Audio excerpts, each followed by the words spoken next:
All right, what is going on? This is Daniel, Mr. Cuervo Racing. Another video on clutch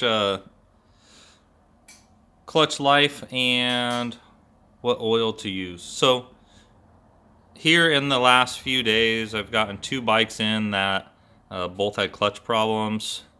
I asked the customers what oil they're running, fully expecting them to give me the same answer.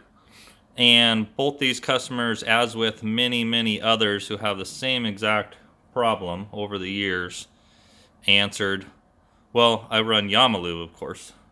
So therein lies the problem for clutch life. As you can see, we got the black edition clutch here. This was out of a 2017. And we have this clutch here, which is out of a older bike, but this clutch is less than a season old. Quote by the customer saying, I just replaced it. So what is going on with the oil, especially with the Yamalube, and I experienced this early on dealing with clutch and trying to figure out why I couldn't hold a clutch on the bike, is whatever they have in Yamalube is allowing the clutch to slip way too much. So early on I had switched to the Mobile One motorcycle oil, and then later from there switched to the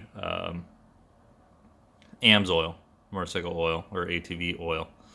As soon as I switched from running the Yamalube early on, I stopped having clutch problems.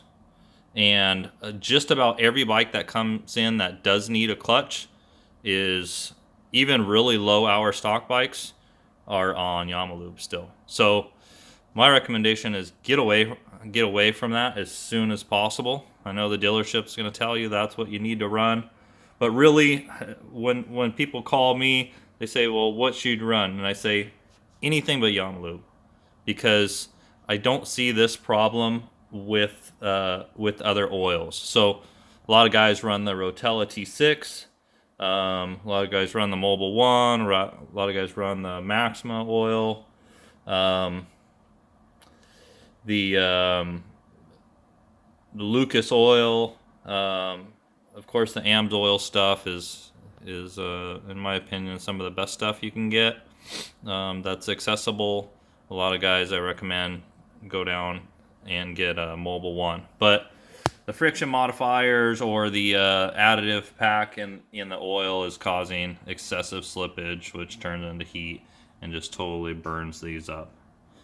So another thing we're dealing with, I don't have one to show you right now, but these OEM fibers out of the Raptor 700 as well as the 06 up YFZ, these thin pucks, and I'm really surprised these ones aren't cracked.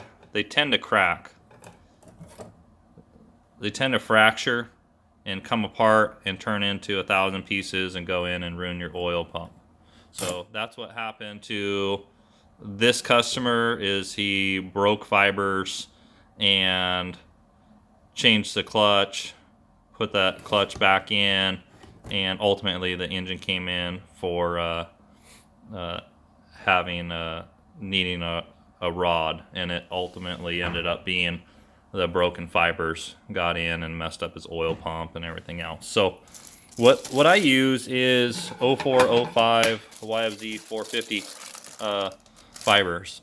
Now their clutch pack 0405 YFZ 450, the steel is the same part number as the Raptor 700. The fiber is different, has larger pucks on it. Let me get this out of this package here. Sorry about that. So it looks a bit different. It comes out of the package darker than what these do. You can see the puck size is quite a bit different. But the main reason I run this fiber is because I've yet to crack one. Out of all the bikes I've put them in, I've yet to see one of these cracked, versus the 700 or 06 plus fiber. I see cracked all the time. So instead of doing the full fiber mod and just selling a full fiber disc, as of earlier this year, we've been selling 8 fibers for low hour bikes to go with the factory steels if they're not blackened already.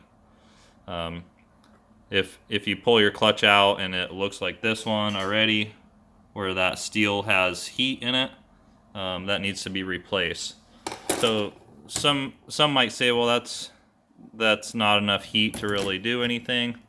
Well, when we pull out a clutch out of one of our bikes, even the real high horsepower bikes that are operating properly, they don't show any color at all. So this saw an excessive amount of slip and needs to be replaced. So what you can also tell is you see the rings that are running around that steel.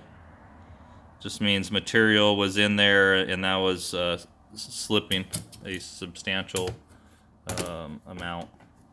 So that's what I recommend.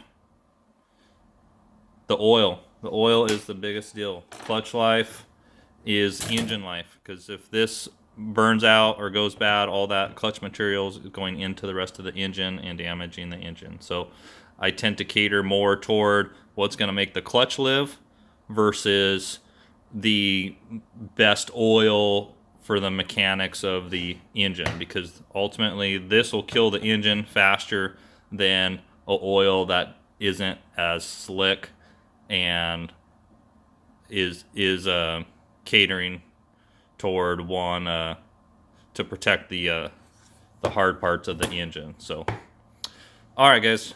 Hope that went over well, or you can kind of understand where I'm coming from there, and hope you can see that part number on that clutch fiber we've been using, and we've been using those for about 8-9 years. And they work really well. So that is it, and we'll catch you on the next one.